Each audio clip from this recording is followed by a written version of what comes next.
How much does the image in your mind that you're trying to pursue dictate the narrative, and how much does the narrative dictate the image that you want to create? Does that make sense? Anybody? Does like when you're I mean I imagine it's combinations of both of them. Well, it is a combination of both. That you know, I was just thinking when Cordell was speaking that when you first start out, you can have these kind of pet images that you just think, oh, it's got to be in the film. This is it. This is the thing. Like for us in our film, Wendy did this great little drawing of a black cloud over the landscape with raindrops coming down. It's a lovely looking image. We've always loved it. It was important in the very beginning of the film. It was even maybe going to set the style, and it's out, you know. And so it leads you along to a certain point, and then you realize that it's just not in there anymore. So, but you know, there's certain basic things that are maintained all the way through, but you don't know what's what, obviously. It's just that building process, building and rejecting, adding and rejecting and reforming it, that kind of thing. We'll crack that one. Yeah, for myself, a lot of times, not always, but my films revolve around the audio actually. And I bring the sound right up until it's locked. It's actually gone to 35mm neg, and it's complete. And then the images actually start after that. But before the audio, I still have ideas of the image, but it's not until the sound is complete that the actual picture started. So, but not in most cases, not enough.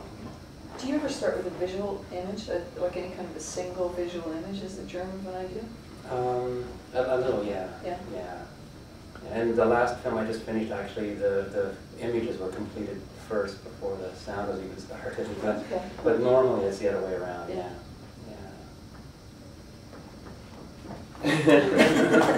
Yeah, you're off the hook. It looks like you don't want to answer.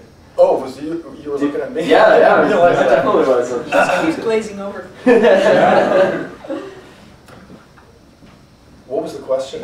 Sorry. How much does the image dictate the narrative, and how much does the narrative dictate the images that you're creating? Well, in this one, actually, the image dictated a certain amount of the narrative, because I wanted a very, like, lots of black, in Runaway, lots of black, lots of grain, and very flat against the screen, so it sort of read like a storybook. And, you know, so in my mind, it was really just sort of like a black horizon line, and then that went up into a hill and became this big black hill with the train reading in silhouette. And of course I broke away from that and I was going through things, but you know, generally that image stayed in my head and more or less turned out the way I wanted. Usually it never does, you know, like I have a very strong visual in my head, but I can never quite achieve, I don't know if anybody quite achieves what they have in their head. Maybe some do, but I certainly don't. But at least Runaway came somewhat close to what I was picturing. But then it has a very strong narrative, and the narrative at a certain point takes over, and if that is the driving force of your film, and since it is in mine, it did force me to do things that I kind of lost track of the visual that I was after, you know, and it was, you know, it's a constant battle. Excellent. I got what I was looking for there. Okay. In an ideal world where money was not a necessity of living, what would you be doing? And if you were still animating, hopefully you're still animating, what would your ideal project be?